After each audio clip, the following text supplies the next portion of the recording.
right, let's check out what's on our legal docket. Your Facebook password as part of a background check, and extraditing the founder of WikiLeaks, and tracking school-skipping kids with GPS. Our legal guys are ready for this one. Avery Friedman is a civil rights attorney and law professor in Cleveland, and Richard Herman, a New York criminal defense attorney and law professor. He's joining us from Las Vegas. Good to see you, gentlemen.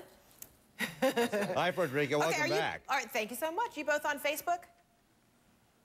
Absolutely. Not me. Okay. All right. Well, then, Richard, I'm going to begin with you. So, say your employer says you got to give up your Facebook pass. Would you? And if you were not to do that, what's your legal ground in which to do so? You know, it's a correctional facility, and what they've implemented is for any new employees or recertifications for old employees, they want to do thorough background checks, and therefore they're asking for this information so they can go on and read all your emails and all your messages and everything. It seems really intrusive to me. I don't know, Fred. I mean, look, it's a correction facility. Can you imagine if they had some lunatic in there as a correction officer who got through their vetting process and turned out to be a bad person? They'd get hammered. So okay. I don't know. So, Avery, you're shaking your head. You're not on Facebook, maybe because you're a very private person. So is this an issue of privacy? Because that's what Robert Collins is saying it is.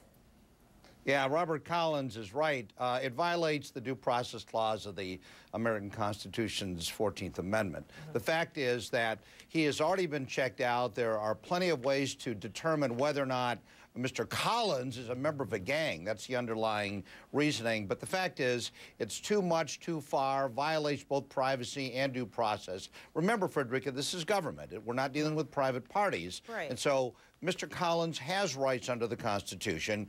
Ultimately, Maryland will disband, abandon this process. Some other local communities have tried it. They've dropped it. It's going too far. There's no way the courts would ever uphold that kind of is Maryland also saying behavior. Is Maryland also saying this would be arbitrary? This is because of, say, Robert Collins, his background, or is everyone subjected to this treatment?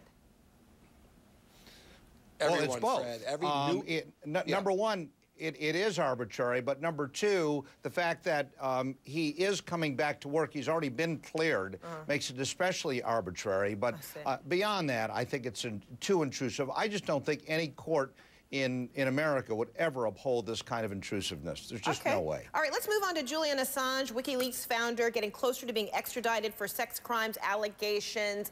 Richard, do you see Sweden getting its way and having him extradited?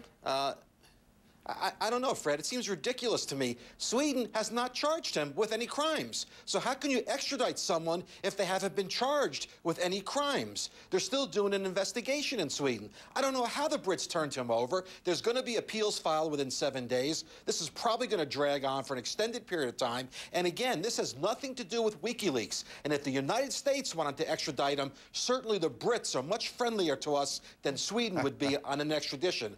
Avery? So this has nothing to do with WikiLeaks. I don't agree.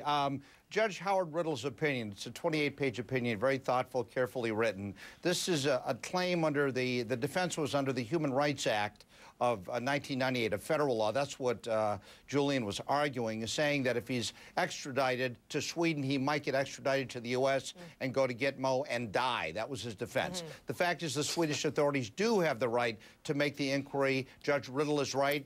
Richard's also right that there will be an appeal, but I think he's on his way to Sweden, no doubt about it. Interesting stuff. All right, let's stay a little closer to home now. Anaheim, we're talking about a junior high school that says we've got a problem with truants, and as a result, we want to have tracking devices on these kids to see where they are, why they're not in school. This is experimental, Avery, but might it have, I don't know, any traction to stick around? So the kids stick around. I got to tell you, if this is upheld, it is the end of Ferris Bueller as we know it. The fact is that every kid sooner or later winds up ducking out of school. But this is a policy in Anaheim that requires a kid to check in 5 times a day.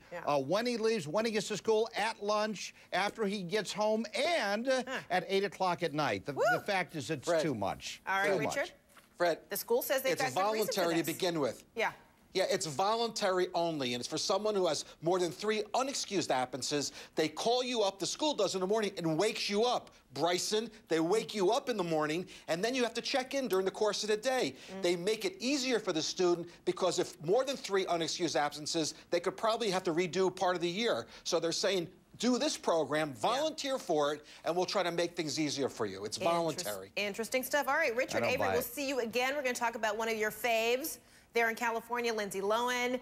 The judge says you are going to jail. So I can't wait to see from you guys. Does he really mean it? Is it possible? What's next for Lindsay Lohan?